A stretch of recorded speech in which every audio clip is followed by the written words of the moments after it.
सत्संग जी प्रेम से कहना।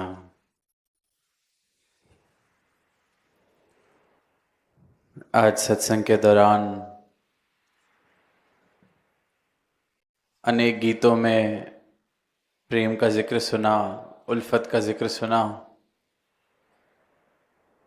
आवाज़ दी गई कि ये मिशन प्रेम का मिशन है, भाईचारे का मिशन है। सतगुरु का जो ये पैगाम है, ये सत्य का पैगाम है। मानव को मानव से जोड़ने वाला और मानव को परमात्मा से रूबरू कराने वाला पैगाम है। तो जहाँ प्रेम की, भाईचारे की बात हो रही है, तो वो मुमकिन ही तभी हो पाता है जब जो भ्रम के आधार पर खड़ी दीवारें इंसान को इंसान से दूर करती हैं, मानव को मानव का दुश्मन बनाती हैं, मानव को मजबूर कर देती हैं इस प्रकार के कार्य, इस प्रकार के कर्म करने पर के मानवता ही शर्मिंदा हो जाती है। तो ये सिर्फ और सिर्फ इसलिए हो पाता है क्योंकि ये जो दीवारें हैं, इसका आधार भ्रम, अज्ञानता, अंधकार। और फिर सतगुरु जब अपने ब्रह्म ज्ञान से जीवन रोशन करते हैं,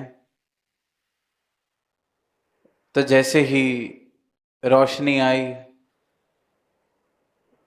तो वो जो पंक्तियां के तिमिर गयो रवि देख के, कि अंधेरा उसी क्षण में खत्म हो जाता है, अज्ञानता उसी क्षण में खत्म हो जाती है। और जहां अज्ञानता खत्म हो गई तो उसके आधार पर जो टिकी हुई दीवारें, उसकी आधार पर जो टिके हुए वैर विरोध लाजमी हैं, फिर वो भी खत्म हो जाएं। तो जिस मानव को ये ब्रह्म ज्ञान प्राप्त होता है,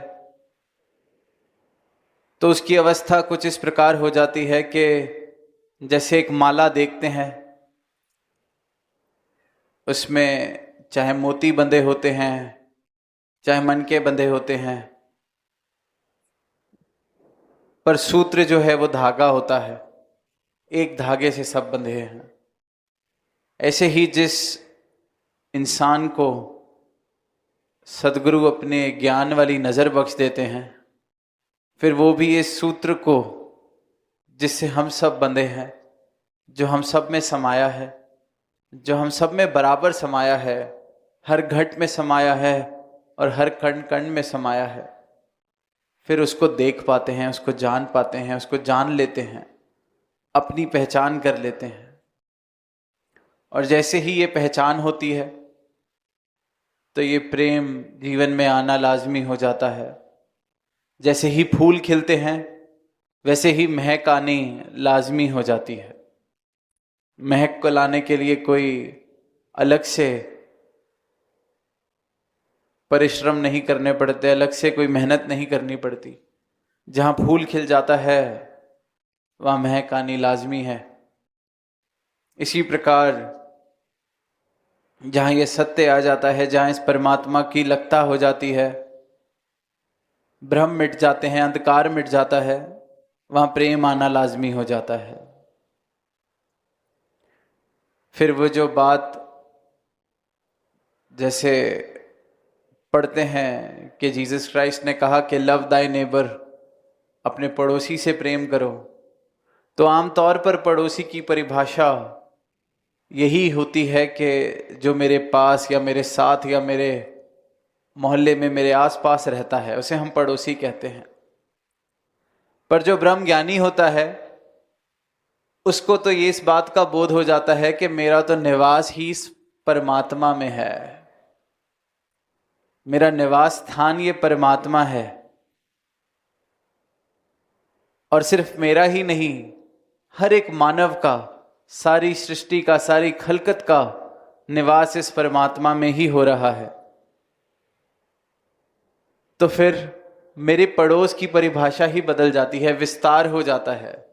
जब तक तो खुद को मैं पहचानता हूं अपने इस शरीर के, अपने इस अस्तित्व के अनुसार, तो शायद मेरा पड़ोस, मेरे पड़ोसी, मेरी परिभाषा अपनी गली, अपने मोहल्ले, अपने शहर तक सीमित हो सकती है, अपने देश तक सीमित हो सकती है, अपने जैसे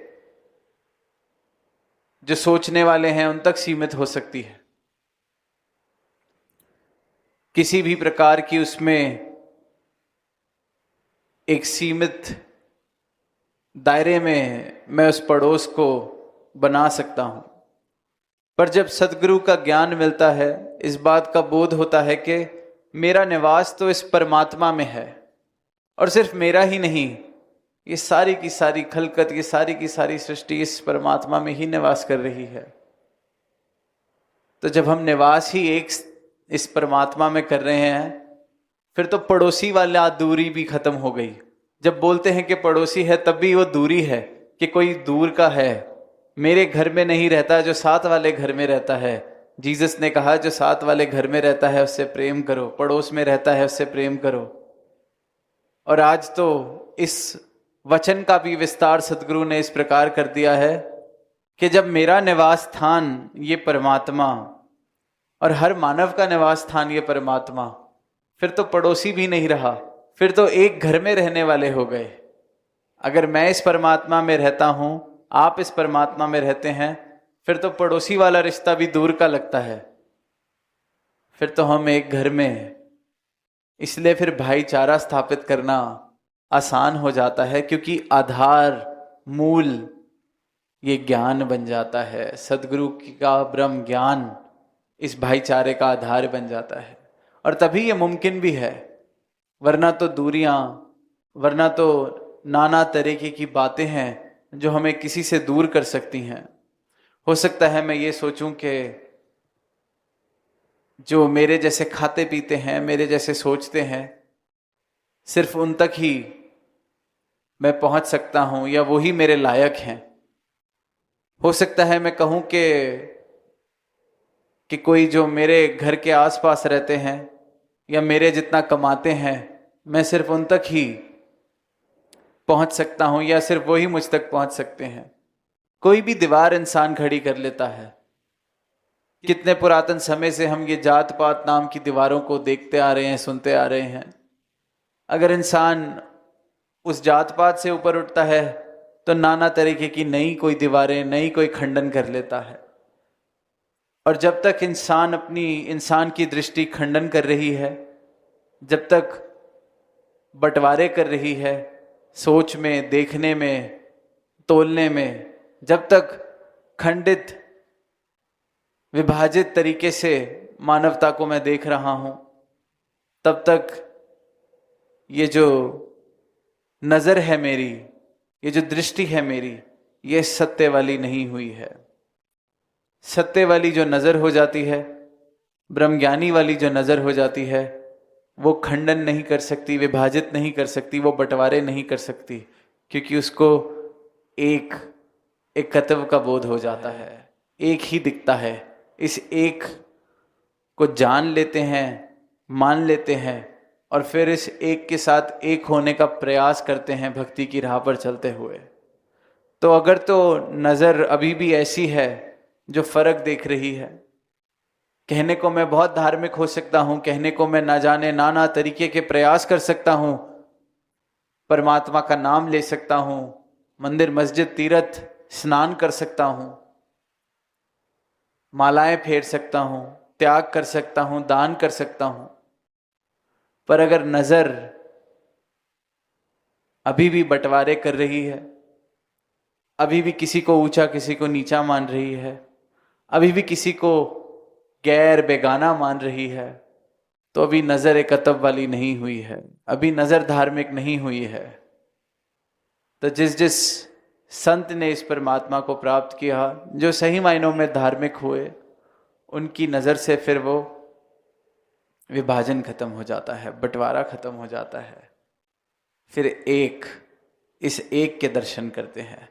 तभी कहा गया है कि गुरसिख गुरदी अख नाल वेखे, क्योंकि सदगुरु ये आंख बख्शते हैं, सदगुरु का ब्रह्म ज्ञान ये नजर बख्शता है।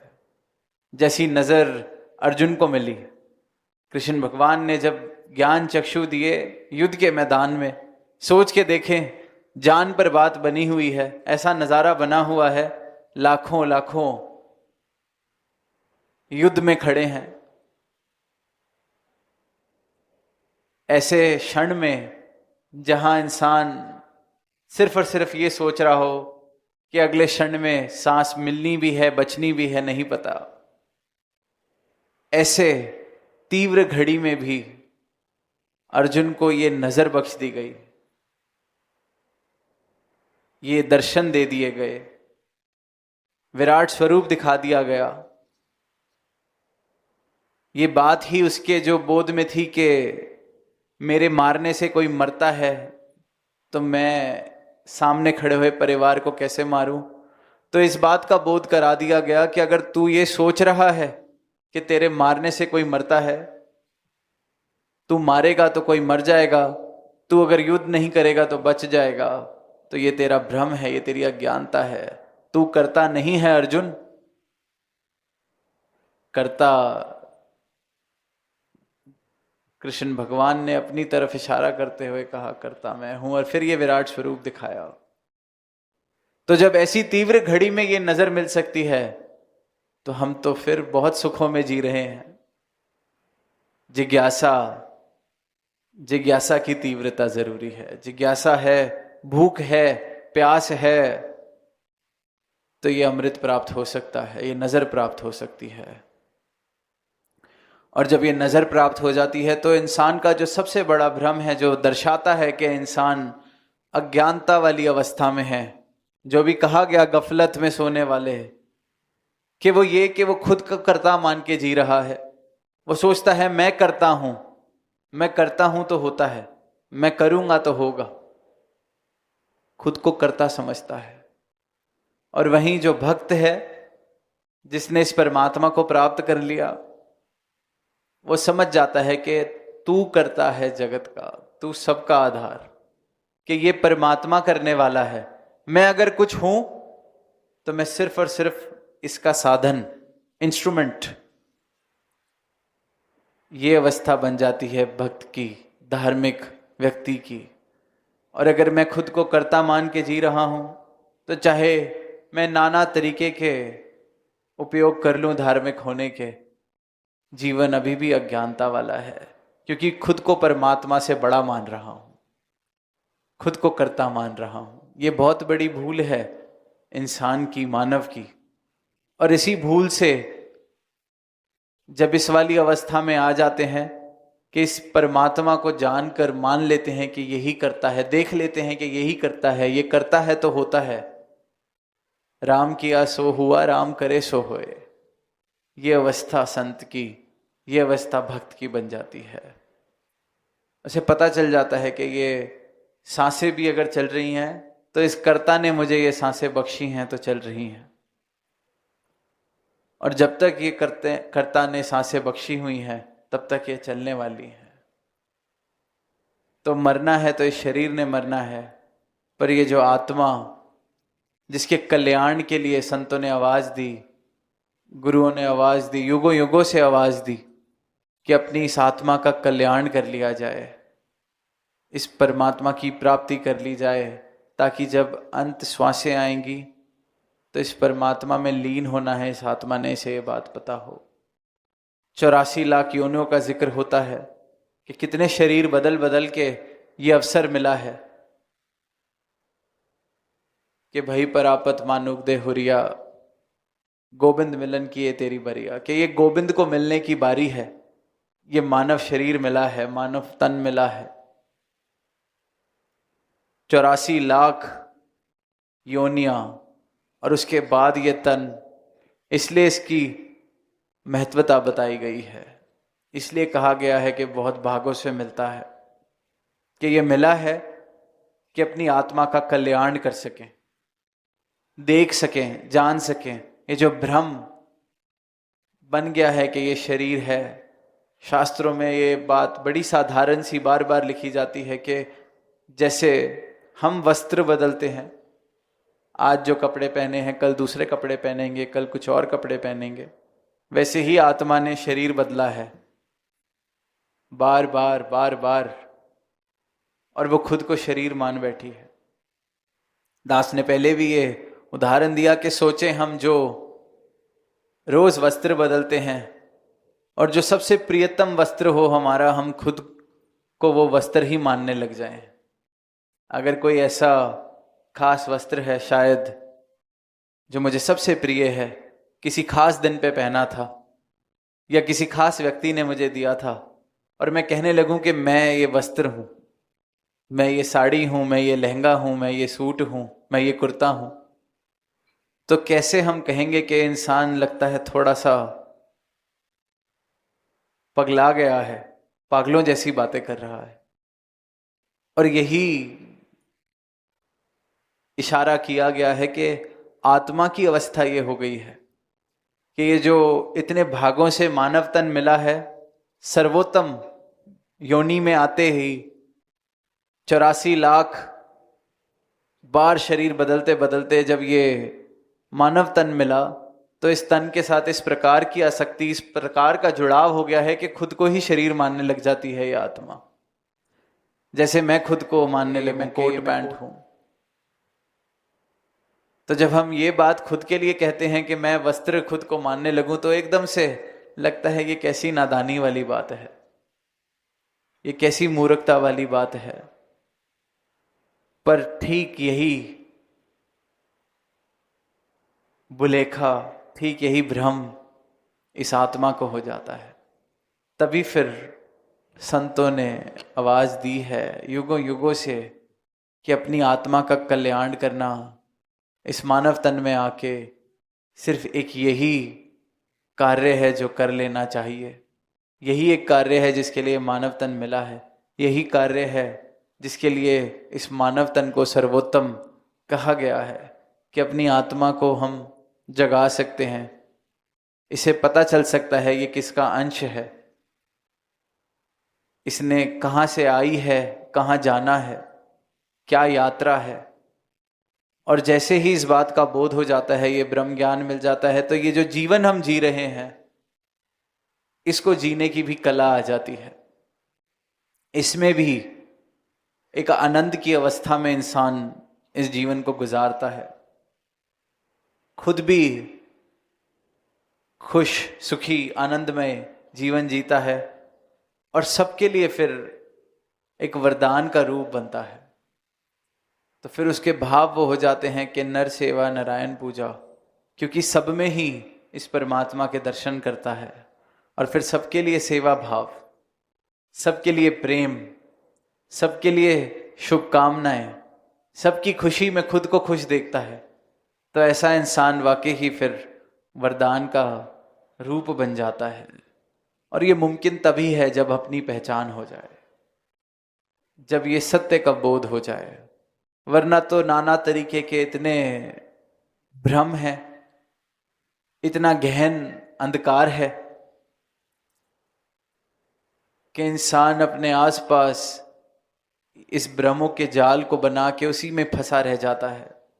तो ये बहुत अनिवार्य है, अति जरूरी कि इंसान इस परमात्मा को जान सके, धार्मिक होना क्या है इस बात का बोध कर सके, जीवन जीने की कला क्या है इसे जान सके, ताकि खुद भी एक आनंदमय जीवन जिए और सारी ही मानवता के लिए एक वरदान का रूप बने।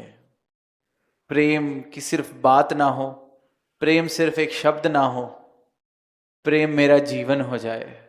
प्रेम की महक से मैं जहाँ जाऊं उस स्थान को मैं महका दूं, ऐसा प्रेम जीवन में आए। और ये तभी मुमकिन है जब अपनी पहचान हो जाती है, जब सदगुरु की शरण मिल जाती है। अभी महापुरुष बात कर रहे थे तो कह रहे थे कि यहाँ जो संत हैं, महापुरुष हैं, जब भी ऐसे कोई समागम होते हैं तो कुछ संतों की जो जीविका है, जो नौकरी है, कुछों की कहीं चली जाती है, क्योंकि सब सेवा में इतनी तन्मयता के साथ योगदान देते हैं कि शायद इस प्रकार की स्थिति बन जाती है कि जॉब भी छोड़नी पड़ी तो छोड़ दी, सेवा करी। तो ये जो अवस्था बनती है, ये कोई अगर सुन रहा हो और उसको अटपटी लग रही हो बात कि ऐसे कोई क्यों करता है, क्या ज़रूरत है, ऐसी क्या मजबूरी है, तो ये मजबूरी नहीं, ये प्रेम का रिश्ता है। अपने सदगुरु के साथ प्रेम का रिश्ता है, इस परमात्मा के साथ प्रेम का रिश्ता है कि ये सेवा का जो मौका आया, दर्शनों का जो अवसर आया, तो वो रूह खिल उठती है, वो आत्मा खिल उठती है। प्रेम इस प्रकार अपना रूप दिखाता है कि बाकी चीज़ें फिर फीकी पड़ने लग जाती हैं, फीकी लगने लग जाती हैं। तो कोई अगर पहली बार ऐसी बात सुने तो अटपटी लग सकती है कि ऐसी क्या मजबूरी है, ऐसी क्या ज़रूरत है। ज़रूरत नहीं, ज़रूरत तो प्रेम है, और प्रेम जिसने चखा है सिर्फ वो ही बता सकता है कि प्रेम का स्वाद क्या है, प्रेम की ज़रूरत क्या है, और प्रेम के बिना जीवन कितना बेस्वादा था। तो यही अरदास दातार से कि ये जो प्रेम है ये सबके जीवन में आ सके, ये परमात्मा सबके जीवन में आ सके, परमात्मा का बोध हर एक मानव कर सके, ताकि सही मायनों में प्रेम क्या है इससे मेरा जीवन परिचित हो सके, इसको मैं जान सकूं, और फिर इस प्रेम को जानकर इस प्रेम में ही सराभर जीवन जी सकूं, और इस एकत्व को देखकर, इस एक